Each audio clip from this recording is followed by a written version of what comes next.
Bonjour, je m'appelle Marie Daz, je travaille à la coordination des ONG pour les droits de l'enfant en Belgique. La coordination des ONG pour les droits de l'enfant a décidé de remettre une contribution à l'EPU et de participer aussi aux précessions de l'EPU avec le formidable soutien du PR Info pour activer un levier supplémentaire de défense des droits humains en général et particulièrement des droits de l'enfant au sein de notre pays et de pouvoir saisir cette opportunité d'engager, de réengager le dialogue avec nos responsables politiques.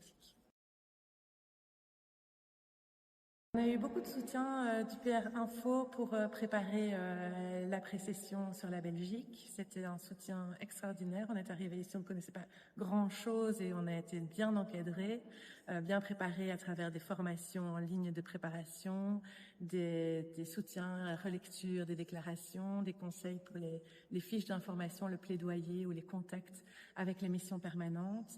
Là, la précession sur la Belgique vient de se clôturer. Et grâce à tout cet accompagnement, on va dire que tout s'est vraiment très bien passé.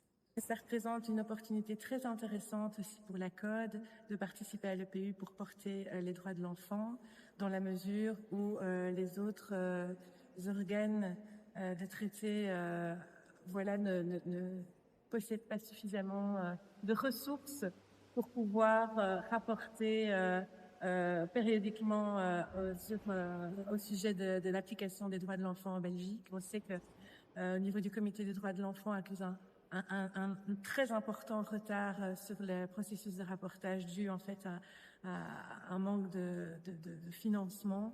Et donc, cet EPU, lui, est quand même encore toujours maintenu tous les 5 ans. Et ça représente pour nous une opportunité très importante de continuer de maintenir les droits de l'enfant à l'agenda politique, même si on recommande également de soutenir, évidemment, les autres organes de traité. Ma définition personnelle de l'EPU, c'est certainement le grand examen de la Belgique en matière de droits humains coordonné au sein de l'ONU.